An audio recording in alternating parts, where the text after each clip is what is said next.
ಇವತ್ತು ಮಂಡಿ ಮೌಲಾದಲ್ಲಿ 1.5 ಕೋಟಿ ರೂಪಾಯಿಂದು ರಸ್ತೆ ಕಾಮಗಾರಿಯನ್ನು ನಾವೆಲ್ಲರೂ ಸೇರಿ ಇವತ್ತು ಪೂಜೆ ಮಾಡಿದ್ದೀವಿ. ಏನು ಇದು 25 ಹಾಗೂ 26ರ ವಾರ್ಡ್ ನಂಬರ್ 25 ಮತ್ತು 26 ವ್ಯಾಪ್ತಿಯಲ್ಲಿ ಬರುವಂಥ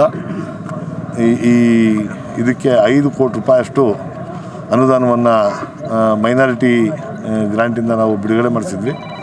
ಅದರಲ್ಲಿ ಈಗಾಗಲೇ ಹೆಚ್ಚು ಕಡಿಮೆ ಒಂದು 2.5 ಕೋಟಿ ರೂಪಾಯಿ ಕೆಲಸ ಆಗಿದೆ. ಇವತ್ತು ಇನ್ನು ಮಿಕ್ಕಿದ ಕೆಲಸಗಳನ್ನ ಇವತ್ತು ಶುರು ಮಾಡ್ತಾಯಿದ್ದೀವಿ. ಇವತ್ತು ರೋಡ್ ಮಾಡಿಸ್ಬೇಕು, ಕಾಂಕ್ರೀಟ್ ರೋಡ್ಗಳಾಗಬೇಕು ಅಂತ ಅಂದ್ಬಿಟ್ಟು ನಾವು ಇಲ್ಲಿ ತೀರ್ಮಾನ ಮಾಡ್ಕೊಂಡು ಬಂದಾಗ ನಮ್ಮ ಲೀಡರ್ ಆದಂಥ ಬಾಬಣ್ಣವರು ಇದು UGD ವರ್ಕ್ನೂ ಆಗಿಲ್ಲ ಅಂತಂದರು. ಹಾಗಾಗಿ ಈಗ UGD ವರ್ಕ್ಗೆ SFC ಗ್ರ್ಯಾಂಟಲ್ಲಿ ಅದಕ್ಕೆ ಎಷ್ಟು ಎಸ್ಟಿಮೇಟ್ ಆಗುತ್ತೆ ಅಷ್ಟನ್ನ ಕೊಟ್ಟು UGD ವರ್ಕ್ ಮುಗಿದ ನಂತರ CC ರೋಡನ್ನ ಮಾಡಿಸುವಂಥದ್ದನ್ನ, ಅಂದರೆ ಇನ್ನೊಂದು 15-20 ದಿವಸದಲ್ಲೇ ಕೆಲಸಗಳು ಮುಗಿಬೇಕು ಅಂತ ನಿಟ್ಟಿನಲ್ಲಿ ನಾವು ಈಗ ತೀರ್ಮಾನ ಮಾಡಿ ನಾವು ಮಾಡಿಸ್ತಾಯಿದ್ದೀವಿ. ಇವತ್ತು ಈ ವಾರ್ಡ್ನ ಟಿಪು ಅವರು ಇರ್ಬೋದು, ಮಾಜು ಅವರು ಇರ್ಬೋದು, ಎಲ್ಲ ನಮ್ಮ ಸ್ನೇಹಿತರುಗಳು, ನಮ್ಮ ಪಕ್ಷದ ಕಾರ್ಯಕರ್ತರುಗಳು, ನಮ್ಮ ಪಕ್ಷದ ನಾಯಕರುಗಳು, ಮಾಜಿ ನಗರ ಪಾಲಿಕೆ ಸದಸ್ಯರಾದಂಥ ಬಾಬಣ್ಣವರು ಎಲ್ಲರನ್ನು ಬಂದು ಇವತ್ತು ಈ ಭಾಗದಲ್ಲಿ ಏನು ಮೂಲಭೂತ ಸೌಕರ್ಯಗಳು ಸಿಗಬೇಕು ಅದನ್ನು ಪ್ರಾಮಾಣಿಕವಾಗಿ ನಾವು ಮಾಡುವಂಥ ಕೆಲಸವನ್ನು ಮಾಡಬೇಕು ಅಂತ ಅಂದ್ಬಿಟ್ಟು ತೀರ್ಮಾನ ಮಾಡಿ ನಾವು ಮಾಡ್ತಾಯಿದ್ದೀವಿ.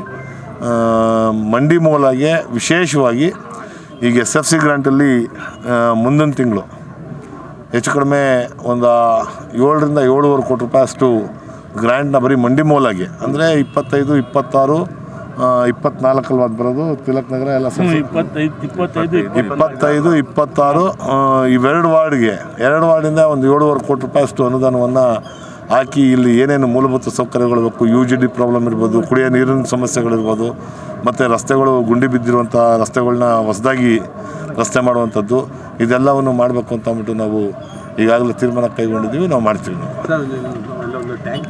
ಅದಕ್ಕೂ ಅಭಿವೃದ್ಧಿ ಸರ್ದಾರ ಅಂದರೆ ಏನು ತಪ್ಪು ಇಲ್ಲ. ಈಗ ಏನು ನಮ್ಮ ಏರಿಯಾದಲ್ಲಿ ಸುಮಾರು ವರ್ಕ್ ಪೆಂಡಿಂಗ್ ಐತೆ, UGDದು ವರ್ಕ್ ಪೆಂಡಿಂಗ್ ಐತೆ, ನೀರ್ದು ವ್ಯವಸ್ಥೆ ತುಂಬ ಕಮ್ಮಿ ಐತೆ. ಅದೊಂದು ಅಣ್ಣ ಅವ್ರ ಹತ್ರ ನಾವು ರಿಕ್ವೆಸ್ಟ್ ಮಾಡ್ಕೋತೀವಿ. ಎಲ್ಲ ನಮ್ಮ ವಾಣಿ ವಿಲಾಸಿಂದ ನಮ್ಮ ಅಧಿಕಾರಿಗಳಿಗೆ ಕರೆಸಿ ಫಸ್ಟು UGD ಕೆಲಸ ಆಗಬೇಕು, ಆಮೇಲೆ ಈ ತಾರ್ ಕೆಲಸ ಆಗಬೇಕು. ಟ್ಯಾಂಕ್ ಕಟ್ಟಿ ಸುಮಾರು 1.5 ವರ್ಷ ಆಯಿತು, ಇನ್ನೂ ಗಂಟ ಅದು ಸರ್ವಿಸ್ ಕೊಟ್ಟಿಲ್ಲ. ಅದಕ್ಕೆ ಒಂದು 4-5 ಅಣ್ಣನಿಗೆ ನೆನ್ನೆನೇ ಮಾತಾಡಿದೆ ನಾನು. ಒಂದು 4-5 ವಾಲ್ ಹಾಕ್ಬಿಟ್ಟು ನಾನು ಅದು ಸರ್ವಿಸ್ ಕೊಡ್ತೀನಿ ಅಂತ ಹೇಳೋರೆ. ಅದು ಅಣ್ಣನೇ ಬಂದು ಅದು ಇನಾಗ್ರೇಷನ್ ಮಾಡಬೇಕು.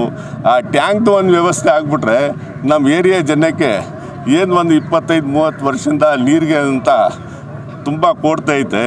ಆ ನೀರು ಪ್ರಾಬ್ಲಮ್ ಸಾಲ್ವ್ ಆಗಿಬಿಡುತ್ತೆ.